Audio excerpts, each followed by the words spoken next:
What's going on, everybody? This is Zack Knight, and this is the Tactical Leader Podcast. And this is a little bit of a different series. We're going to go a little bit different than the normal podcast. Today, we're talking to Brian Bogert, and we're going to be talking a little bit about what he's going to be doing in Atlanta. And it's different because this is a promo series that we're highlighting for the Battle Biz Summit coming up August 4th to the 6th. And I have to say, Brian is one of those I had to drag him. Not even kicking and screaming, but either way, he was going to be here in Atlanta because he's one of the ones I wanted to bring impact to. But overall, I want to highlight a little bit of what he's going to be talking about. Brian, what's up, brother? How are you doing? Dude, it's just a pleasure to be here with you. I'm so impressed by what you're building for impact for others. And like I said, man, I'm gonna support anybody who's creating impact for others whenever I possibly can. So man, it's a pure pleasure to be here with you. I love it, man. And we connected. We spoke at a men's retreat. Almost 2 years ago now, 3 years ago. It's been a minute. We were both speakers. We connected in a capacity. We have similar damage to our left arm, I guess, not damage, injuries to our left arm, different paths that have led us to this, where we've learned how to overcome obstacles in a totally different way, not just entrepreneurship, but life as a whole. And I don't want to dive too far into your story because I know the impact from the stage that you bring, man, it's going to move people. Give us just a little bit of background. Give us, what do you do in business? What do you do in life right now? Tell us about the family. Just tell us a little bit about who you are right now today. Yeah, well, who I am right now today, I mean, I'm a husband and father first, and that's the only thing binary that's in my world, brother. If my wife and kids aren't good, I'll walk away from everything else. And I can say that so confidently now because I said that for years, but my actions didn't always align. And that's what these last 2.5, 3 years have been really, really intentionally focused on, is integrating and aligning our entire life, family, business, and everything so that I can live life on my terms. I'm deeply curious about the human experience. I'm deeply curious about human connection. And I've been studying human behavior and human performance for the last 20 to 25 years. Now, I'm also somebody who's got some unique elements to my story, and we may get there, we may not today, but the reality of it is that I did have a lot of success in a different business. It cost me who I was. I chased money. I chased what the world told me to chase. I dealt with deep levels of shame, deep levels of anger, to the point that I created damage where I almost lost those three people I care most about, my wife and my kids. And I've had to turn inward multiple different times. I've been blessed that my wife and other external lenses have helped hold me in positions where I got to see myself how they saw me when I couldn't see myself clearly, and got the opportunity to step into that. You know, I'm a blessed man that despite all the damage, the level of repair that I've created and the clarity that we now have, I'm often getting known as the garbage man, because I'm helping people identify and remove the trash from their past that continues to show up as their biggest problems in relationships, business, life, and health. And we also invented the waste to wealth method, which is guaranteed for any individual or organization to identify, eliminate, remove, or transform the waste within an organization or a person, and be able to transfer that into wealth generating opportunities through connection and conversion by allowing people to live authentically with who they are, but having done the work to fully be able to exist despite whatever armor and protection has existed. So, man, I'm just deeply, deeply passionate about helping other people. And that's what I do now, is lead with heart to try to get and move as many people as possible. Because, I love and believe that moved people move people. So, man, I'm hoping to come to Atlanta and move some. Oh, you're going to move everybody in attendance, brother. And that's what I love about it, because I know you're family centric, family first. We talked about it, man. We both have chosen business over family in a lot of ways. I'm divorced because of it, railroaded relationships, right?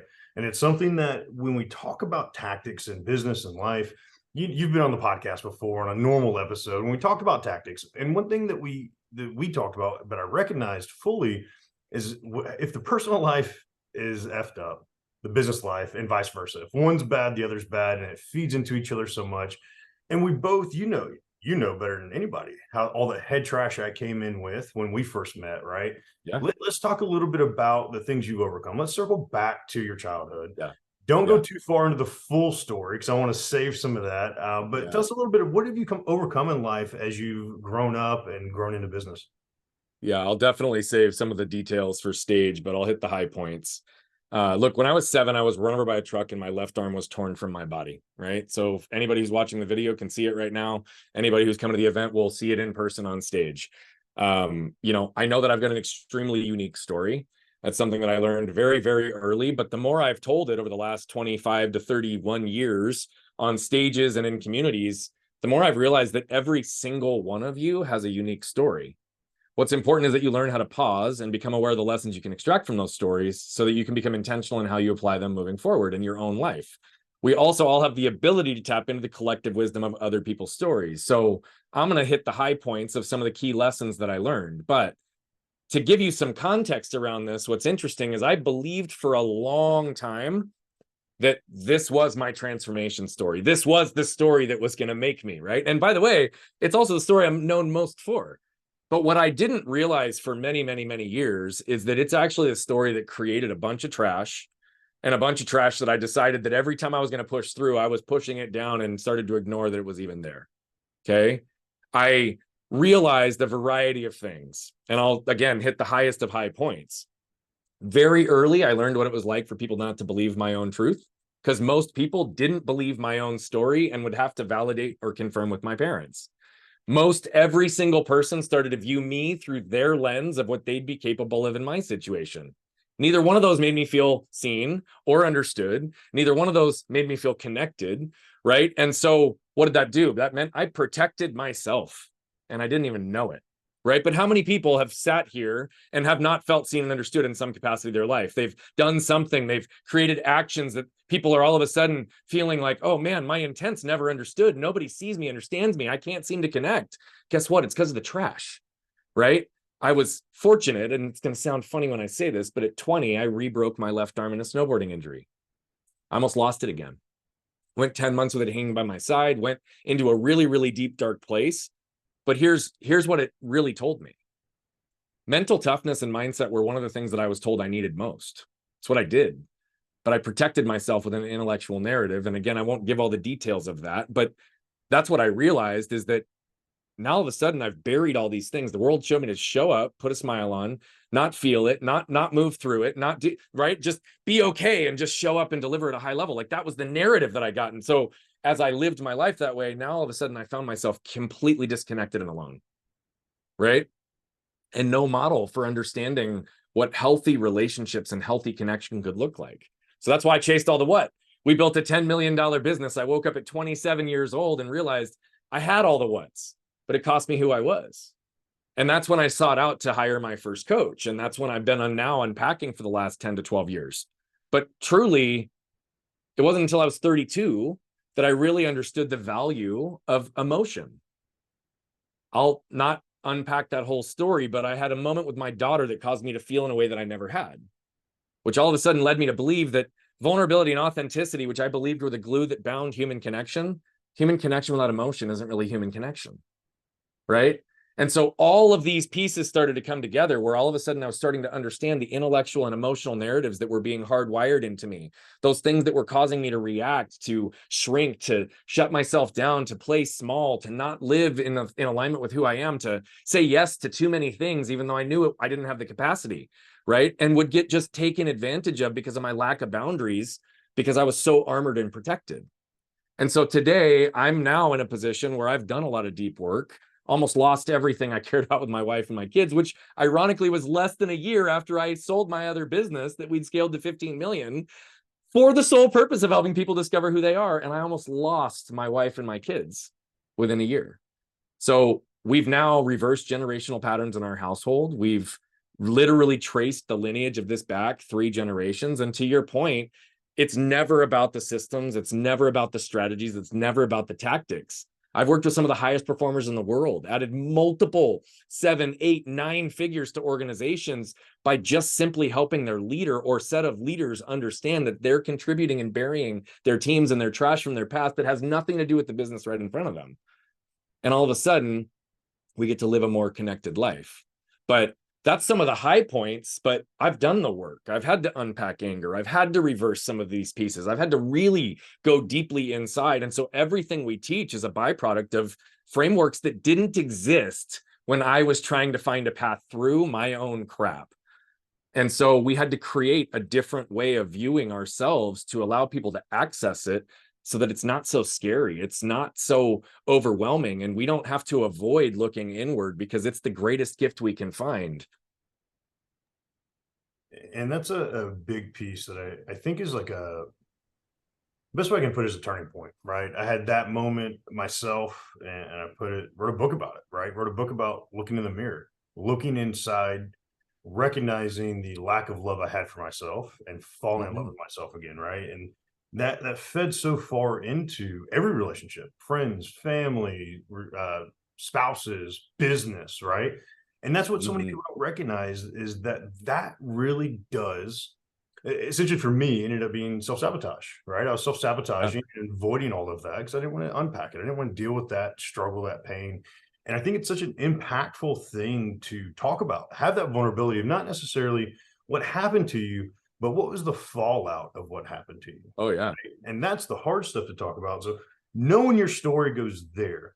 When you come to Atlanta in August, give us an idea. What would you, if you have to put one title on the topic you're going to be talking about, give us 2 to 3 takeaways that the audience is going to get from you. Obviously, you're going to be there all weekend. You're going to have probably way more takeaways one-on-one with folks than I can imagine. But from stage, what can we expect to hear from you? And what are 2 or 3 takeaways that we're going to learn from you on stage? Yeah, we're going to show you the importance of transforming your waste into wealth so that you can connect and convert and grow in your life and business. Okay. That's going to be the theme or the title, for the lack of a better term. But here's what does that mean? You're going to really understand what trash from the past is, what it looks like, and why every single one of you has it. You're then going to understand how to raise awareness around that, learn to own and move through those pieces, and to actually unpack the trash that exists inside. When you're able to do that, and you start to understand how these things move within you and move within your organization, then you can start to move through them by being able to flip open your lid and scanning your can, which is a concept that we teach. And so you're going to understand absolutely the importance of these 3 things that stack and will be integrated through the 5 pillars of identifying and taking out your trash. And ultimately, you're going to learn how to connect and convert at the highest level possible in your life and business. Man, I love that. I'm going to have to special order a dumpster just for everybody to throw that trash away, man. I love that you're going to help everybody take it out. Oh, there it is. There it is. You got it. There it is. I love it, brother. I love it. I think that's going to be, man, the conversations we've had that just go so deep, right? And we've had those conversations that make us uncomfortable, right? It's one of those, I don't want to hear this right now. And one of the very impactful conversations we've had, I didn't want to hear it. I sure as shit didn't want to hear it. And but it was that truth. You care enough about people to say, hey, man, do you mind if I talk to you right now? And bro, I very distinctly remember several of those conversations, which is why I know I had to have you on the stage. I had to have you in front of my folks, my audience, these people that are going to show up to the Battle Biz Summit, because they need to know how to take out this trash, how to get rid of that head garbage that they really are going to keep sabotaging and suffering from if they don't fix it. Before I let you go, brother, what's the best way leading up to the summit? Obviously, we're going to release this. We're going to promote you as one of our keynotes. But before they get to the summit, where can they find you? How can they connect with you? Do you have Instagram, LinkedIn, the website? What are those links and those handles that we can find you and learn more about you before you get on the stage? If you are social media, it's at Bogert Brian on all channels, including YouTube. And if you are a web person, you can go to brianbogert.com, or you can go to flippingthelid.com, which is our podcast. And you can get a little bit of an idea of the conversations and depth that I have with some of the biggest names in entertainment, sports, and business. And I love it. I'm going to throw that in the show notes. I'm going to go check out, because Flipping the Lid, that's a new one for you, man. I know that's a newer thing that's it is. Yeah, we're 17 episodes released now. We've got about 55 recorded. But man, it's been one of the most fun things. I was on over 600 other people's podcasts before I decided to start my own. But case in point, if you want to learn more about me, and you won't learn all the bits of my story, but you'll hit some of the high points. The whole concept is to get people to flip the lid into those deep, dark stories. My wife and I are the very first episode because we had to lead by example before we asked anyone else to do the same. I love that, man. And that's and actually an interesting shift that you say that, from the personal stuff and the relationship stuff, putting in the work there and having that conversations, where the Tactical Leader podcast is shifting to those more, from the battlefield to the boardroom to the bedroom type of conversation. Because brother, that's the hardest conversation to have, when the person you care about the most is the one looking at you as you're having it, right? So I'm definitely going to go check out that episode. I encourage everybody else to go check out that episode.